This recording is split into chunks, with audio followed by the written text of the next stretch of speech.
Kojim amasung Kotlen gi marakta Thadaugi church leader ahum ambush tawduna hatkhaba matung ikan kanadana Kuki Singna Phajinkhibani Haiba Naga gi Meecham taranithoi Houkhiba Ahing Nongyaida Thadorakhre Thadoraklaba Meecham taranithoi gi manungda chahi ani rom suraba angang macha ama yauri ataidi nupi ngaktani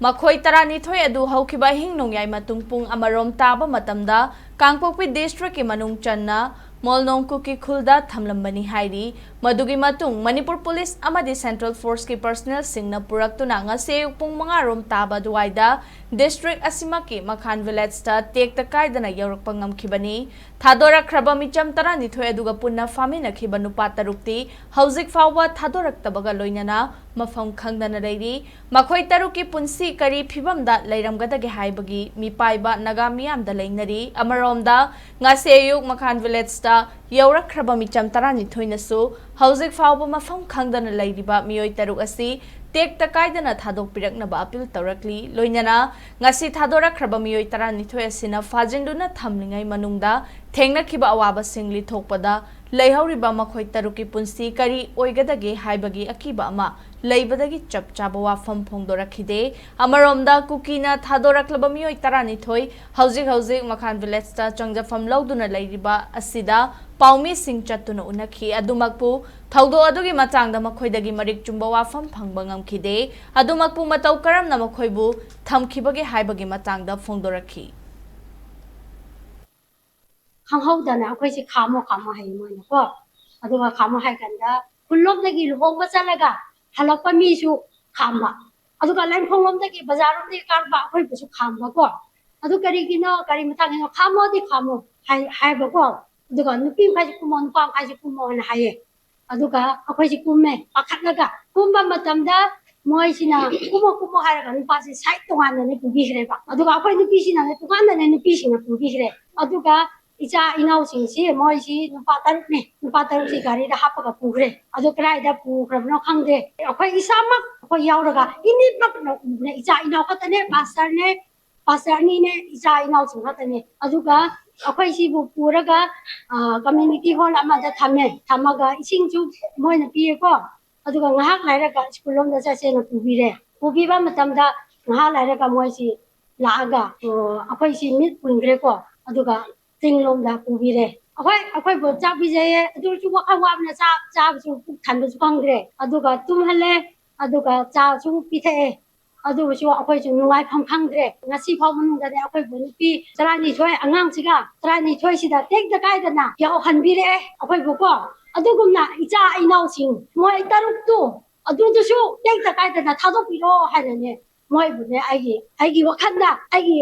ishor gi mingda moi bu thadok biyo akhoi bu thadok bu na moi chu nungchi biyo ne sigi matangda tension jage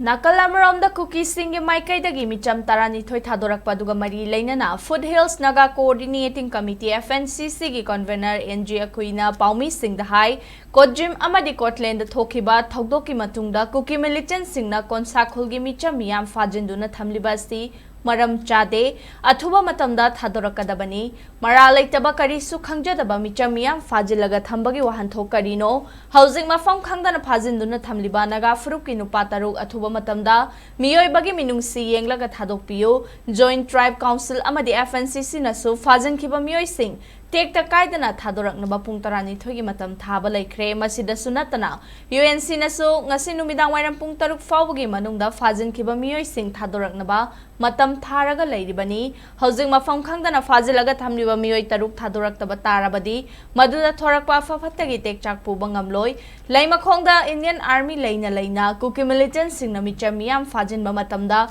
karisu tawdana laithokliba asi pende hauzik Kuki militant singna phajinduna thamliba miyoi taruk asi ana yauraklabadi maduda thorakpa fafatagi tekchak pumba Kuki militant amadi Manipur lengangna pugadabani haina sumahangna makhatana phongdokhi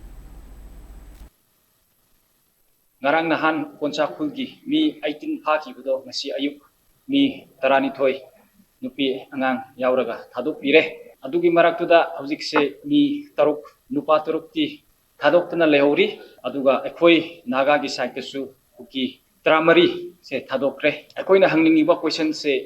nahan thokiba Polenga Kozimgi karaktuda Kuki kun ani karaktuda pastor yauraga hatkiba thodoktuda kari relation laidana kari mari lainadana Ponchakul gi mi innocent villagers myamda kari gi phabano haiba question amata waningi aduga lemhoriba mi do atuba matamda thado hojik ekhoi gi joint tribe council amasung FNGC na su ultimatum se piraga 12 hours piraga ekhoi gi matam budi loire adubu ekhoi gi United Naga Council gi apex body amana ekhoi gi ultimatum su ngasi nungdang pung 3 phau leiri aduna asimanung sida athuba matamda hojik phakiba mi taruk to akai atik yauduna thadok bigadabani haibise ekhoi gi demand duni aduga asimatung sida thadoraktaba taradi apa phattaba mayamse ekhoina karisu dai puroi haibise ekhoina dum thamjaning bani aduga hangjaning sina ekhoi government sina su public bu hostage thambaga laiba matamda ithau thausadabagi moong laibase yamna penden haijaningi aduga hojik ekhoi mi taruk to athubada thadokpa matamda ekhoi sinapati da ekhoina uki macha khara phabada su ekoi thadokani haibase ekhoigi thajaba lei thaju thadorakani haibase dum haijabani